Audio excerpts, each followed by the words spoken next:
God is thinking about you. Tuhan sedang memikirkan kamu. Saya nggak tahu masalahmu apa, tapi sebagai hamba Tuhan saya mau katakan Tuhan sedang memikirkan kamu. Nah, Tuhan mau katakan ini bagimu. Karena seringkali ini dikatakan oleh ya pria jomblo sama kepada wanita jomblo kan, aku nggak bisa berhenti mikirin kamu katanya gitu kan. Kenapa sih kamu bolak-balik terus di pikiranku gitu kan. Dia lalu ditelepon dia nyanyi kan, aku mau makan ingat kamu. Aku mau tidur ingat kamu. Oh cinta, mengapa serba kamu gitu kan. Selalu ada kamu di pikiranku katanya. Nah, saya percaya demikian juga setiap kita secara rohani kalau kita sedang memikirkan seseorang, tindakannya kita doakan. Amin. Dan judul khotbah saya adalah God is thinking about you. Tuhan selalu mikirin kamu. Dan harusnya ketika kita mengerti ini, yuk kita buka dulu ayatnya. Next slide, 1 Petrus 5 ayat 7. Saya ambil dari The Living Bible, dikatakan let him all your worries and cares. Biar Tuhan yang handle semua kekhawatiran, semua kecemasanmu. Saya ulang, biarlah Tuhan handle semua kekhawatiran dan semua ketakutanmu. For, karena dikatakan apa? He is always thinking about you. Bilang kanan kirinya, Tuhan selalu mikirin kamu. Amin. Jangan terlalu takut dengan masalahmu, karena ada Tuhan yang selalu mikirin kamu. Saya ketika baca ayat ini, saya bersuka cita. Dan biarlah kita take a break, dan kita boleh tepuk tangan dulu yang dahsyat buat Tuhan kita, yang memberi janji bahwa Tuhan selalu mikirin kita. Amin. Pegang dadamu, bilang Tuhan selalu memikirkan saya. Amin. Tuhan selalu memikirkanmu. Kita perlu pegang, peluk ayat ini. Bahkan di masa-masa kesulitan, di masa-masa yang susah, Daud mengatakan seperti ini. Coba next slide. Daud mengatakan apa? Slide berikutnya. Saya ambil dari The Living Bible lagi. I am poor and weak. Aku kekurangan, lemah. Lalu dikatakan, yet the Lord is thinking about me right now. Tetapi Tuhan memikirkan aku sekarang. Amin. Saya mau bilang Tuhan memikirkanmu sekarang. Ini kabar baik, amin. Saya nggak tahu apa yang ada di pikiranmu. Mungkin kau sedang mikir, aduh ada utang belum dibayar nih awal bulan. Udah masuk bulan yang baru, oh ada sakit penyakit datang di hidupku. Tapi sebagai hamba Tuhan saya mau katakan Tuhan memikirkanmu sekarang. Sama-sama bilang Tuhan memikirkan saya sekarang. Biar jiwamu mendengar ini, kata sayanya ganti namamu. Bisa? Yuk kita 2, 3. Tuhan memikirkan Mario Marcelo. Jangan Mario Marcelo dong. Namanya Mario Marcelo. Sebut namamu. Yuk kita ikuti ya. Tuhan memikirkan Mario Marcelo. Pegang dadanya Mario Marcelo. Sekarang. Amin. Bilang kanan kirinya, Tuhan mikirin saya sekarang. Amin. Kita jadi anak-anak yang bahagia kalau kita punya orang tua yang selalu mikirin kita. Tadi di belakang saya agak ketawa sedikit karena istri saya isi pulsa. Tadinya buat dia, tapi salah nomor buat anak saya gitu kan. Ya salah nomor katanya. Mana gede lagi pulsanya diisiin buat anak saya Victoria. Saya bilang Victoria, anak yang paling bahagia karena maminya selalu mikirin pulsanya bahkan. Padahal salah kirim ya kan. Orang tua jadi orang tua yang bahagia kalau kamu punya anak yang selalu mikirin kamu. Saya percaya kalau di sini ada anak buah yang kerja di suatu perusahaan, kamu jadi anak buah yang bersemangat dalam kerja, yang bersukacita dalam pekerjaan. Kalau kamu punya bos yang selalu mikirin tentang hidupmu, yang selalu mikirin tentang kamu.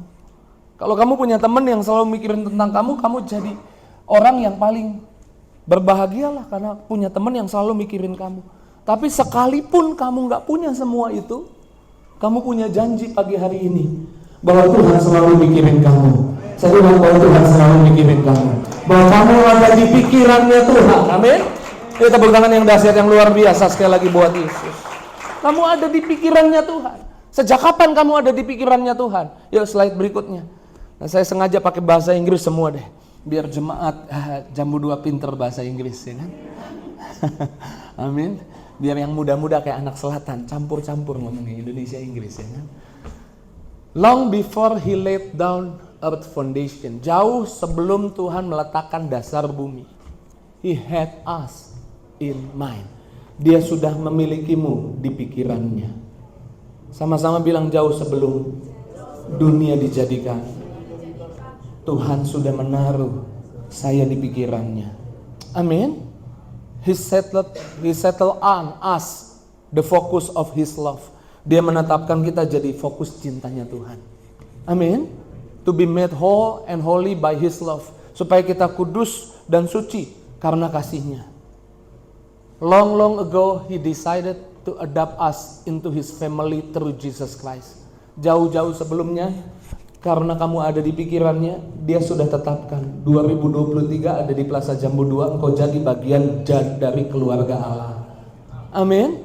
Supaya kamu juga bisa menikmati perayaan dari pemberian di bulan Natal ini yang Tuhan berikan buat kita. Amin. Saya percaya kalau saudara tahu ini, harusnya itu buat ketakutan jadi sirna. Saya nggak perlu bilang jangan takut. Saya nggak perlu bilang jangan menyerah. Saya nggak perlu bilang ayo maju terus. Kalau engkau tahu bahwa kamu ada di pikirannya Tuhan, saya percaya engkau bukan orang yang menyerah. Amin. Engkau bukan orang yang takut, karena engkau tahu ada Tuhan di hidupmu. Bahkan kalau saudara baca di dalam Wahyu 13, saya nggak tampilkan Wahyu 13 ayat 8, dalam bahasa Inggris dikatakan Tuhan menyembelih anak domba ketika dasar dunia diletakkan. Saudara, belum ada karya penebusan, sudah Tuhan siapkan buat saudara dan saya. Yang percaya bilang amin. Amin. Jauh sebelum ada masalah di hidupmu, kamu sudah ada di pikirannya Tuhan. Amin. Siapa yang punya masalah boleh angkat tangannya. Jauh sebelum ada masalah di hidupmu, jauh sebelum ada diagnosa dokter di tubuhmu, kamu udah duluan ada di pikirannya Tuhan. Amin. Jauh sebelum ada masalah ekonomi hari ini yang sedang kau hadapi, kamu sudah ada di pikirannya Tuhan. Jauh sebelum ada bulan Desember 2023, kamu sudah ada di pikirannya Tuhan. Jauh sebelum kamu buat kekacauan, kamu sudah ada di pikirannya Tuhan. Sama-sama bilang, jauh sebelum ada masalah di hidup saya sudah ada duluan di pikirannya Tuhan. Amin. Dan kalau engkau tahu engkau ada di pikirannya Tuhan, engkau harusnya tahu betapa engkau bernilai, betapa engkau berharga di mata Tuhan. Kalau engkau tahu engkau bernilai dan berharga di mata Tuhan, itu membuatmu hari ini gak akan buat kekacauan lagi. Amin. Itu membuatmu hari ini gak akan lakukan hal-hal yang gak bernilai dan gak berharga, karena engkau tahu engkau berharga sehingga engkau ada di pikirannya Tuhan. Amin. Engkau gak akan nyerah karena engkau ada di pikirannya Tuhan. Bahkan saya suka di dalam Mazmur 139, kalau judul di Alkitab saudara, Tuhan tahu semuanya, Tuhan tahu segalanya. Allah yang maha tahu. Tapi kalau saudara perhatikan dalam bahasa Inggris dikatakan Allah yang menaruhmu di pikirannya. Coba next slide. Mazmur 139 ayat 17-18. Slide berikutnya. Psalm. Nah ini dia, TPT translation. Every single moment you are thinking of me. Setiap momen di hidupmu Tuhan mikirin kamu. Amin. Saya suka nih di bagian terakhir, when I awake each morning you are still with me. Saya nggak tahu kekacauan apa yang saudara buat di hari yang lalu. Saya nggak tahu kecerobohan apa yang saudara buat di bulan yang lalu, sehingga hari ini engkau mungkin punya masalah. Tapi sebagai hamba Tuhan saya mau bilang, sebelum kekacauan itu dibuat di hidupmu, sebelum ada masalah di hidupmu, kamu udah ada duluan di pikirannya Tuhan. Dan every moment kamu ada di pikirannya Tuhan. Setiap momen kamu ada di pikirannya Tuhan. Sehingga Tuhan memutuskan setiap kali kamu bangun pagi, Tuhan ada bersamamu. Amin. Daud bilang, setiap kali aku bangun, Tuhan sudah ada bersamaku. Saya mau bilang, kamu ada di pikirannya Tuhan. Setiap pagi Tuhan ada bersamamu. Setiap hari Tuhan ada bersamamu. Bilang kanan kirinya, tiap pagi kamu bangun, ada Tuhan buat hidupmu. ada berkat buat hidupmu, ada kebaikan buat hidupmu. Amin. Bahkan saya percaya karena Tuhan begitu menaruh kamu di pikirannya, Dia menyebabkan semua yang berhubungan sama kamu juga diperhatikannya. Ingat saya pernah khotbah di sini ketika Raja Aram melawan Raja Israel. Raja Aram sibuk untuk menyerang Raja Israel, buat strategi. Tetapi ini yang terjadi, ketika strateginya menyerang orang Israel dari sebelah kiri, orang Israel jalan dituntun oleh Raja Israel lewat sebelah kanan, sehingga mereka luput. Setiap kali kemudian Raja Aram memikirkan menyerang dari arah kanan, orang Israel berjalan ke arah kiri. Sehingga Raja Aram mengumpulkan orang-orangnya dan berkata, bagaimana bisa orang Israel selalu luput dari incaran kita? Lalu Raja Aram bilang begini, pasti ada yang memihak kepada Raja Israel di antara kita. Pasti nih di antara kita ada yang bocorin rencana kita menyerang orang Israel. Tetapi, next slide. Tetapi salah seorang daripada pegawainya berkata seperti ini, tidak tuanku, yuk kita baca sama-sama, tetapi berkatalah salah seorang pegawainya, tidak tuanku raja, melainkan Elisa, nabi yang di Israel, dialah yang memberitahukan kepada Raja Israel tentang perkataan yang diucapkan oleh tuanku di kamar tidurmu. Bukan ada pengkhianat di antara kita. Tapi Elisa tahu loh, semua bahkan yang kita katakan di tempat rahasia sekalipun, di kamar tidur raja sekalipun, Elisa bisa tahu. Bukan Elisa yang pergi mengintai ke sana, bukan. Tapi Tuhan yang memperhatikan gerak-gerik Raja Aram, nggak pernah luput dari pandangannya Tuhan, demi Tuhan memikirkan keselamatan buat orang Israel. Amin. Hari ini saya nggak tahu masalahmu apa, tapi saudara harus tahu, semua yang berkaitan denganmu diperhatikan oleh Tuhan, demi Tuhan buat keselamatan di hidupmu. Bahkan Alkitab bilang seperti ini, next slide coba. Slide berikutnya. Yuk kita baca sama-sama, 2, 3. Matamu melihat selagi aku bakal anak, dan dalam kitabmu semuanya tertulis hari-hari yang akan dibentuk sebelum satu pun ada daripadanya. Sebelum ada hari ini, Tuhan tahu hari ini apa yang akan terjadi. Yang percaya bilang amin. Amin. Sebelum ada masalah di hidupmu, Tuhan udah tahu. Kalau Tuhan udah tahu, Tuhan gak panik. Kalau Tuhan gak panik, artinya Tuhan punya solusi buat kita. Amin. Karena sebagai hamba Tuhan saya mau bilang, pagi ini biarlah perkataan ini menguatkanmu bahwa Tuhan memikirkan kamu. Sama-sama pegang dadamu, bilang Tuhan memikirkan saya. Bilang Tuhan memikirkan keselamatan saya. Amin. Tuhan memikirkan masa depanmu. Siapa yang percaya boleh lambaikan tinggi tangannya. Kita kadang-kadang berpikir kita aja yang mikirin masa depan kita. Kita yang mikirin masa depan anak-anak kita. Saya mau bilang Tuhan memikirkan masa depanmu, memikirkan masa depan anak-anakmu. Karena ini yang terjadi pada Abraham. Abraham berpikir Abraham yang mikirin masa depannya. Karena dia gak punya keturunan, lalu dia ngeluh. Nanti saudara baca di Kejadian 15, dia berkata kepada Tuhan, Tuhan, untuk apa punya harta banyak dan akhirnya aku wariskan kepada budakku. Dia sedang berkata kepada Tuhan, Tuhan sih gak kasih saya anak, Tuhan gak mikirin masa depan saya. Sehingga saya harus kasih harta ini kepada budak saya. Tapi Tuhan berkata dalam Kejadian 15, next slide. Kejadian 15 ayatnya yang keempat dikatakan apa di sana?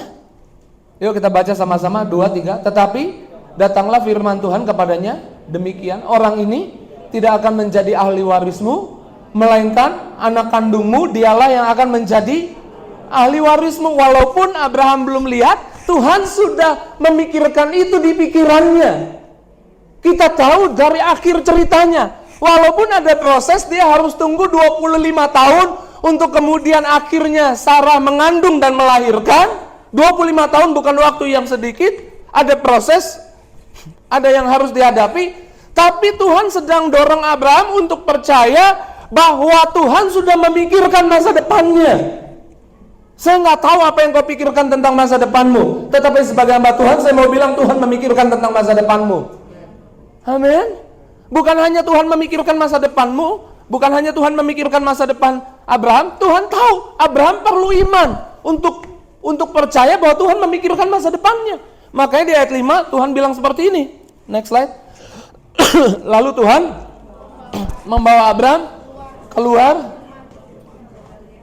serta berfirman apa? Coba lihat ke langit sebentar, nanti malam lakukan ini. Kalau di langit ada bintang, coba keluar dan lihat. Lalu dikatakan apa? Coba lihat ke langit, hitunglah bintang-bintang, jika engkau dapat menghitungnya. Maka firman-Nya kepadanya apa? Demikian banyaknya nanti keturunanmu. Tuhan tahu Abraham perlu beriman bahwa masa depannya dipikirkan oleh Tuhan, dan masa depannya sangat banyak, sangat diberkati oleh Tuhan. Saya nggak tahu, mungkin saudara lagi mikirin masa depan bisnismu. Nanti malam kalau ada bintang, coba keluar ke depan dan coba hitung bintangnya. Kalau saudara bisa hitung berapa banyak bintangnya, demikianlah banyaknya nanti transaksi bisnis yang Tuhan sediakan buat hidupmu. Demikianlah nanti banyaknya berkat yang Tuhan sediakan buat hidupmu. Amin. Tuhan tahu kamu butuh iman untuk itu, dan Tuhan memikirkan masa depanmu. Sama-sama bilang, Tuhan mikirin masa depan saya. Tapi Pak Pendeta, kalau Tuhan mikirin masa depan saya kenapa hadapin masalah hari ini?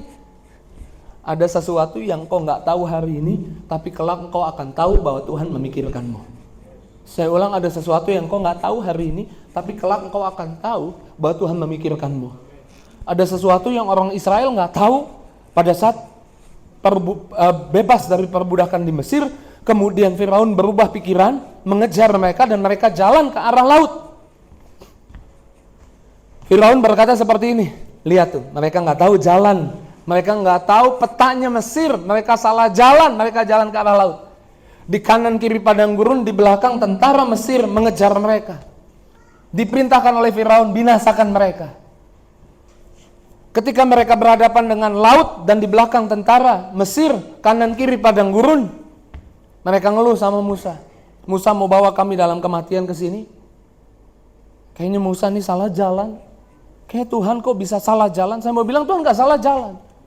Tuhan sudah memikirkan bagaimana membebaskan mereka, bukan lewat jalan darat yang hanya bisa dilalui lewat 11 hari, tapi harus lewat laut. Kenapa harus lewat laut?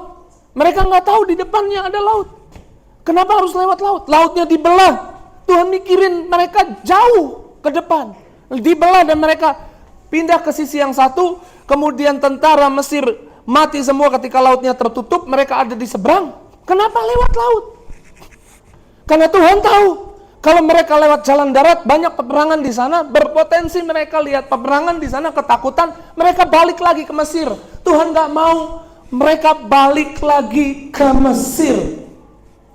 Kalau saudara hari ini sedang diproses sama Tuhan, kalau saudara sedang menghadapi di depan kayaknya ada laut, tenang aja.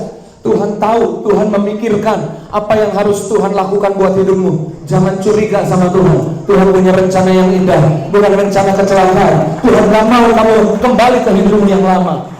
Amin. Sama-sama bilang, Tuhan memikirkan saya.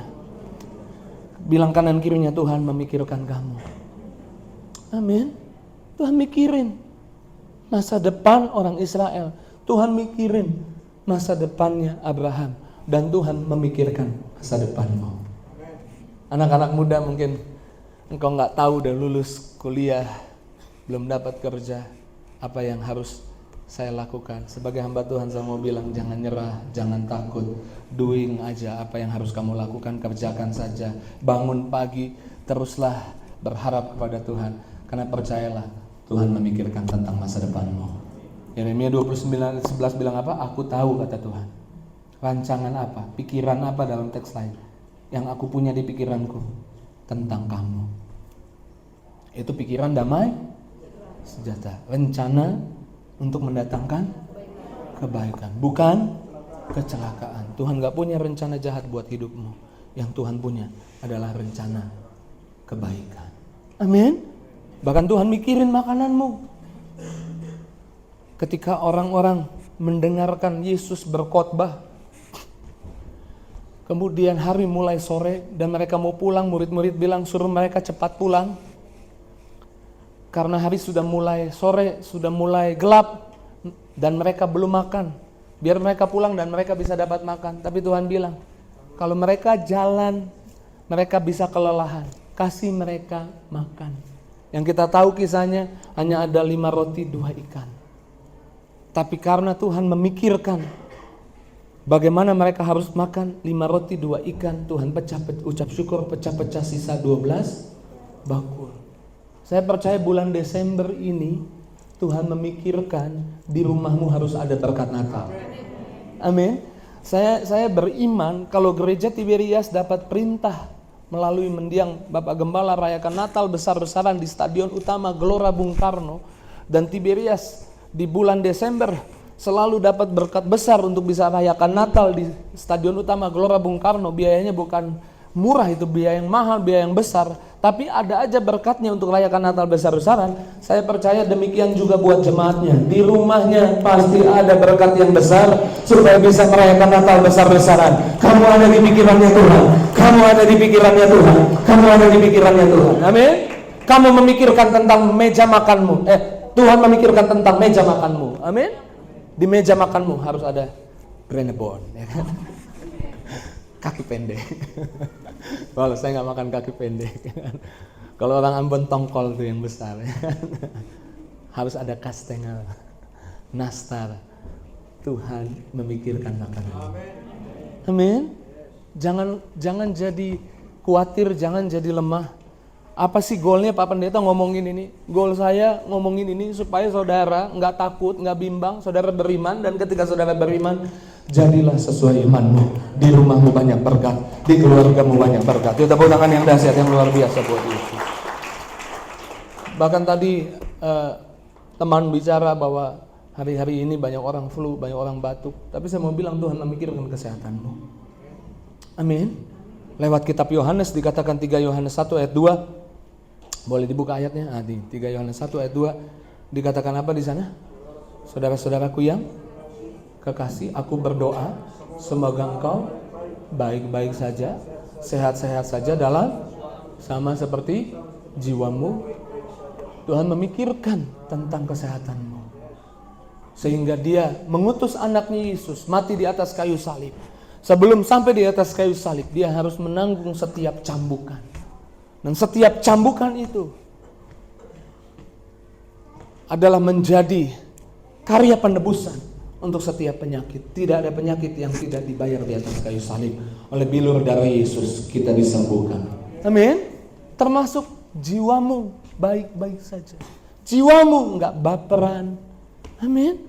Enggak mental illness, maksudnya mental disorder, enggak bipolar. Amin. Sama-sama bilang, pegang dadamu, Tuhan mikirin kesehatan saya. Amin. Jadi Tuhan mikirin masa depanmu, Tuhan mikirin hidupmu, Tuhan mikirin makananmu, Tuhan mikirin kesehatanmu, dan Tuhan memikirkan keselamatanmu. Kamu gak bisa selamat pakai kekuatanmu. Di bulan Desember ini, bulan Natal, pemain musik boleh siap-siap. Di bulan Natal ini dikatakan seperti ini, Yohanes 3 ayat 16. Yohanes 3 ayat 16. Karena begitu besar kasih Allah akan dunia ini sehingga Ia mengaruniakan anaknya yang tunggal. Kenapa Ia mengaruniakan anaknya yang tunggal? Karena saudara gak bisa menebus dosamu dengan kekuatanmu sendiri. Hanya Tuhan yang bisa tebus dosamu. Yang percaya bilang amin. Amin. Kenapa Tuhan sampai rela mengutus anaknya yang tunggal? Karena kamu ada di pikirannya. Amin. Karena Tuhan memikirkan bahwa kamu harus hidup kekal, supaya setiap orang yang percaya kepadanya tidak binasa melainkan beroleh hidup yang kekal. Sebagai hamba Tuhan saya mau bilang sekali lagi, God is thinking about you. Amin. Tuhan memikirkan kamu. Jangan khawatir, jangan cemas, jangan bimbang, jangan lagi ragu, jangan lagi mundur. Tapi percayalah bahwa perkataan ini akan membuat kita jadi orang yang bersemangat, jadi orang yang bersukacita, yaitu Tuhan memikirkan kita. Amin. Kenapa Tuhan mikirin kita? Karena kita biji matanya. Satu ayat terakhir boleh ditampilkan. Sebab beginilah firman Tuhan semesta alam, yang dalam kemuliaannya telah kata Zakaria. Lalu dikatakan apa mengenai bangsa-bangsa yang telah? Sebab siapa yang menjamah kamu berarti menjamah biji matanya. Sebegitu spesialnya saudara biji matanya Tuhan. Kamu ada di pikirannya Tuhan. Terus maju dalam Tuhan di bulan Desember ini, nikmati sepanjang Desember ini. Rasakan dan lihatlah bahwa Tuhan memikirkan hidupmu, memikirkan keluargamu, memikirkan meja makanmu, memikirkan bisnismu. Tuhan memikirkan semua tentang kamu. Ya, tepuk tangan sekali lagi yang dahsyat, yang luar biasa. Boleh tutup Alkitabnya, kita boleh bangkit berdiri. Kasih kekuatan kanan kirinya, bilang God is thinking about you. Bilang God is thinking about you. Kau mengasihiku lebih dari yang kuras, lebih dari yang ku